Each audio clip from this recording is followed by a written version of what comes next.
C'est toujours avec un grand plaisir qu'on ouvre le Festival des Imaginales. Je vais évidemment dire un petit mot d'introduction, mais avant, je vais évidemment donner la parole à Michel Henrich, le maire de la ville d'Épinal, celui qui, avec son équipe, a eu l'idée de lancer ce festival et qui a mis les moyens de la ville pour créer ce grand festival, ce premier festival de fantaisie d'Europe, et puis l'un des deux plus grands festivals d'imaginaire d'Europe. On est quand même très fiers de vous accueillir au bout de 12 ans à Épinal. Monsieur Michel Henrich, je vous cède la parole.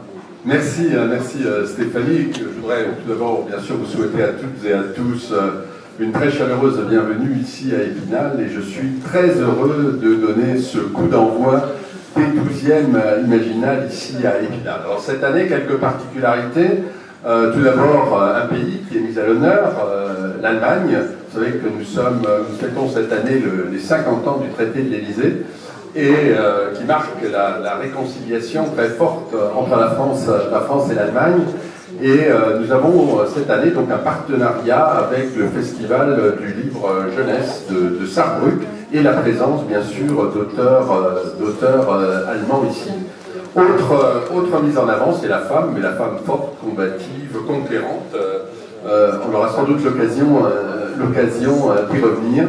Et puis aussi cette année, pour la première fois, des Imaginales maçonniques, avec notamment une douzaine de débats au café littéraire qui se tiendront au temple maçonnique, qui se trouve juste de l'autre côté de la rue, tout près d'ici. Et puis, bien sûr, pour ce qui est du reste de ce festival, nous avons souhaité qu'il reste dans le même esprit de convivialité, de qualité aussi.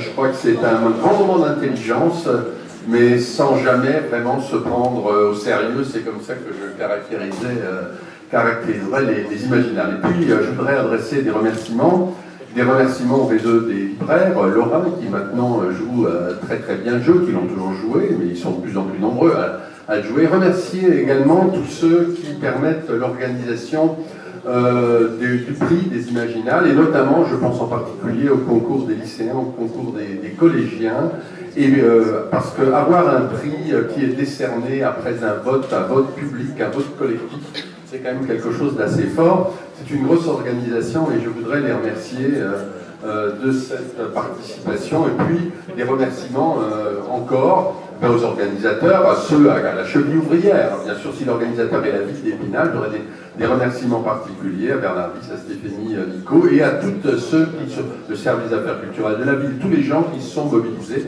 pour que ces 12e Imaginales se passent dans les meilleures conditions. Alors, nous n'avons pas vraiment un chaud soleil, mais enfin le soleil sera dans les cœurs, et ça nous n'en doutons pas un instant. Et puis pour conclure, un grand merci à tous ceux qui sont venus ici, les auteurs, les illustrateurs, les éditeurs, évidemment, qui font ce festival. Et si ce festival a atteint cette notoriété, c'est grâce à eux, c'est grâce à leur disponibilité, grâce au respect qu'ils ont du public, et grâce aussi à la passion qu'ils transmettent et qu'ils ont très profond d'eux-mêmes. Excellent festival 2012, et maintenant je cède la parole à Stéphanie.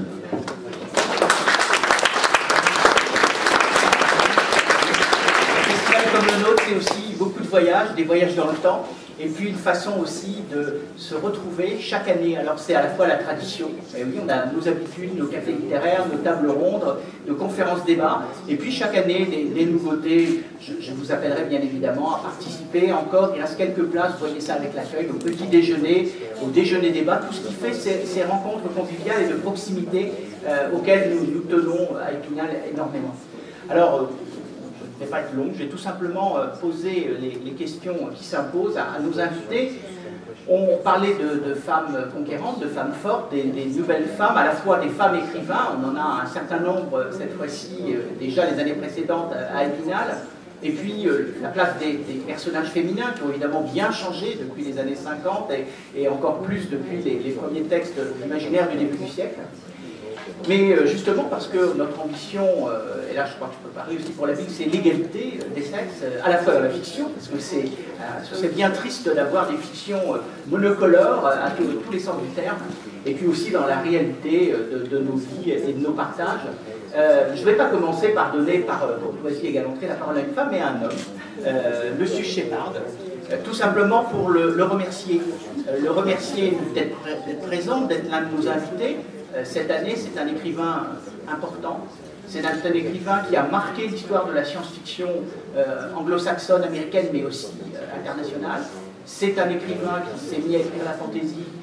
Et dès qu'il s'est mis à en écrire, là aussi, il a été au top. C'est donc un des très grands écrivains américains qui aujourd'hui fait partie des plus grands et est donc extrêmement fier de l'écriture originale. Et je tenais à lui donner la parole en premier, aussi pour le remercier. Comme vous l'avez remarqué avec sa béquille, juste avant de venir, il s'est fait une entorse et donc, quelque part, il aurait pu annuler. Donc, il a eu l'extrême gentillesse de maintenir sa présence à Épinal. Donc, un grand merci, M. Shepard.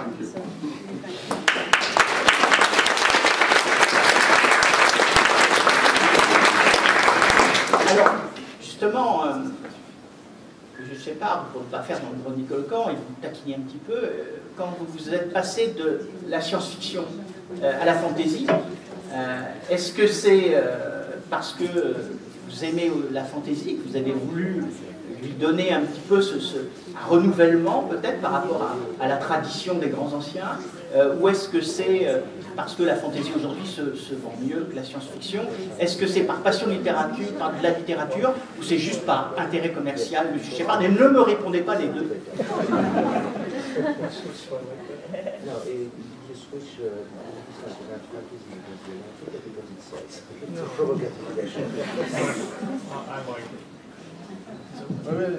I like fantasy, but I just don't know any science, so it was natural that I got tired of bludgeoning my science.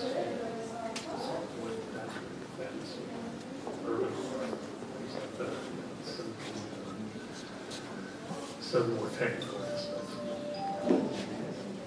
En fait, la réponse est que je ne connais rien, strictement rien en science, je n'avais marre de faire semblant, donc je préférais me lancer dans la fantaisie, le fantastique et l'horreur. Voilà, on n'a pas répondu les deux. Ken Scholz, vous avez un parcours comme parfois nos amis américains. Vous avez été dans 2 corps d'armée et vous avez aussi été un temps pasteur. C'est pour ça d'ailleurs, je pense que vous nous offrirez vendredi à midi au Magic Mirror 1 un petit moment en chanson et en musique, et on vous remercie de cette proposition. Dans vos romans, entre autres le premier de votre trilogie qui a obtenu il y a 2 ans le prix Imaginal, donc dans cette trilogie, dans ce premier roman et les 2 suivants, vous avez mis en avant, à la fois dans ces livres de fantasy, de la violence, de l'affrontement, comme parfois dans la vie et dans nos sociétés. Et puis vous avez mis aussi de la religion, de la foi, avec des fanatiques religieux, puis des gens sincères. Est-ce que c'est justement parce que vous avez été à la fois dans l'armée et à la fois pasteur un temps, que vous traitez dans votre fantaisie à la fois les affrontements, la violence et aussi les questions de religion? Ken Scholz. Bonjour. I want to first say thank you to the mayor and to Stephanie and all who've organized this event, and thank you for bringing me. Oui, donc tout d'abord, je voudrais remercier le maire et Stéphanie et tous ceux qui nous ont permis de venir et d'être là aujourd'hui. I had a very long and slow evolution from my time as a minister to my time now as a secular humanist, and I work in that field because it still fascinates me. Alors effectivement, j'ai une évolution très lente de cette époque où j'étais prêtre et maintenant je suis un humaniste, mais la nature humaine me fascine toujours. I find that in fiction we can use it as a sandbox to play with new ideas and to think about how our world now is, how it used to be and how it could be. Alors je pense qu'on peut se servir de la fiction comme d'une espèce de bac à sable.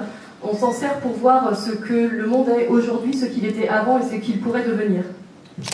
Even now this week in Paris, we see how the violence around change can be difficult for people with the suicide of the author at Notre Dame. I think we're dealing with very real problems that we can explore in fiction, and hopefully in fiction we can play with ideas we wouldn't play with outside of it. Alors effectivement, encore ce week-end à Paris, on a vu comment la violence pouvait affecter notre monde avec le suicide de cet auteur à Notre-Dame. Et je pense que c'est le genre de problème dont on peut parler dans le domaine de la fiction, et même dans le domaine de la fiction, on peut parler d'idées qu'on n'aborderait pas forcément en réalité.